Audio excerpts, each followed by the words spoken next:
I want to share with you guys a personal problem that I have. And that problem is that I'm 5'1" and I weigh 120 pounds. And a lot of times I face issues in my boot shop that would be better solved by someone who was 6'2" and weighed 200 pounds. And I'm getting ready to demonstrate one of those issues now.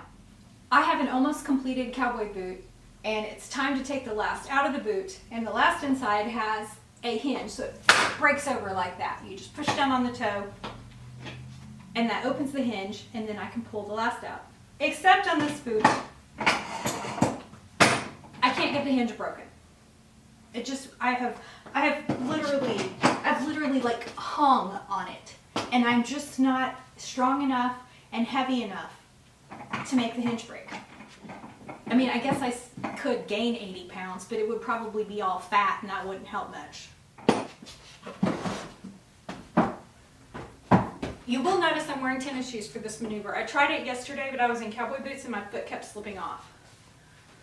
So what I've done is I've hung a strap from the ceiling so that when I slip, I don't tumble to the floor and break my neck. And I'm going to try standing on it.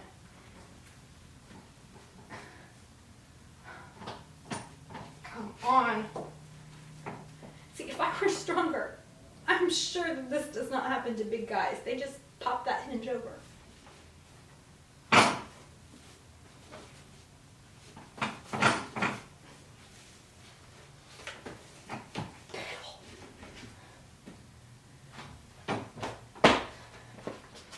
Well, my handy dandy hanging from the ceiling like a monkey idea didn't help. So now I'm going to try my last puller. I've never used it to break over a hinge before.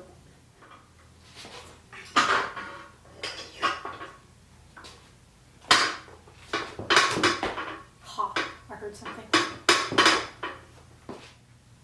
Yep, it broke the hinge. Yay!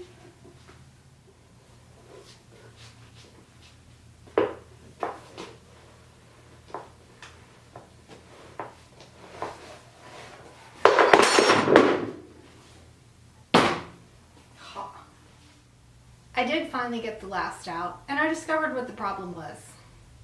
Do you remember someone telling you recently that if you put a buildup on a last, you should always remember to cut the buildup right where the hinge is so that the hinge can actually open?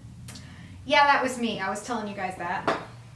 So this guy has a last that I had to put a real heavy buildup on the bottom of it because he's going to be putting an insert inside his boots. And I forgot to slice right across here so that the hinge could open back up. And that's the reason the hinge wouldn't open, is because it had a heavy piece of leather glued on the front half of the last and the back half of the last, which prevented them from opening up and separating.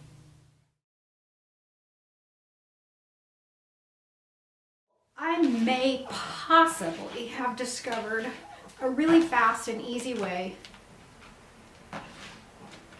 to attach inseaming cord to the fishing line bristle.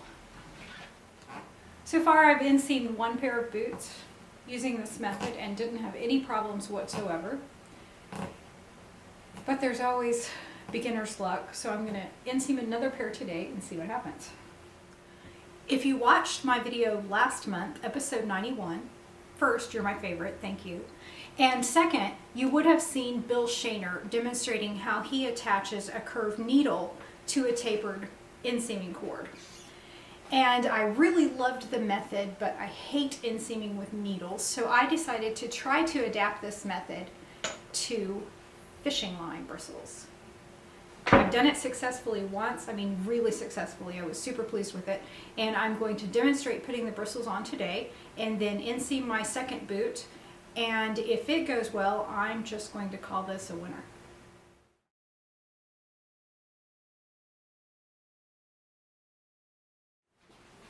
The first thing I'm going to do is just hammer a little flat spot, not at the end of the fishing line, but about 1/4 to 1/2 inch from the end of it. So now I just have a little section of fishing line that is flat. So the tricky part is punching the hole. because you need to stay in the middle of that flat spot. Otherwise, you'll weaken the fishing line too much.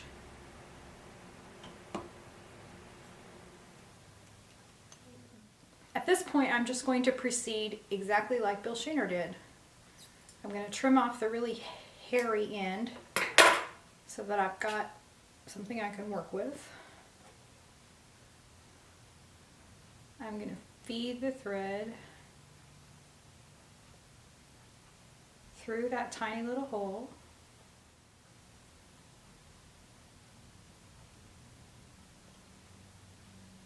And then I'm just going to pull it through until the thickness of the thread is roughly the same thickness as the bristle, maybe a little bit smaller.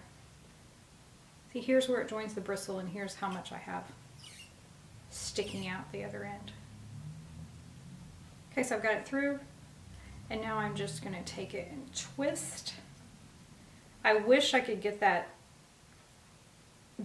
this end of the bristle to stay wrapped in the inseaming cord, but it doesn't. It sticks out. That is the one thing that you will have to be careful with this method. If for some reason you have to pull your stitches back through the hole, then this is going to want to catch. I don't know of a solution to that other than be careful and don't make a mistake so that you have to pull your stitch out. So I'm going to twist those two together about 1/2 inch down. Then I'm going to take a jerk needle. So this is a needle that has a hook on the end, often known as a jerk needle. I'm going to go through the main part of the thread. I'm going to grab that little leftover tail of thread and I'm going to wiggle it back through. Now I have a loop that I've created, and then I'm going to grab that tail of thread again and pull it back through that loop and pull it all the way through. Alright, so that's one knot. And now I'm going to hold them both and twist farther down the cord. So now I only have this much tail sticking out. And I'm going to do the same thing one more time. I'm going to go right between that main thicker cord and grab the tail and gently pull it through until I have a loop. And then go back through that loop and grab the tail again, and this time pull it all the way through. Pull that tail tight, and now I've created 2 knots. Now, assuming that I managed to punch the hole in the flat part of the fishing line right in the middle and not off to either edge so that the edge becomes weak, then this should be strong enough to hold.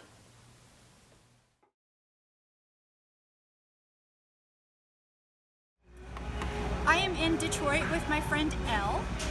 I told Morgan this morning that I was being picked up by a Facebook friend that I had never met before, and she said, "Please don't get killed, Mom." But I've met Elle and we are hanging out together and we are having a lot of fun. And of course the first thing that we found is ice cream. So this is a little Japanese ice cream. I'm not even going to try to pronounce what it is. This is blood orange and it's in some sort of rice paper.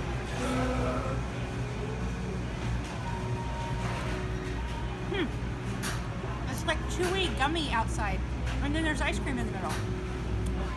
Okay, so this is the strawberry one. Okay, here goes.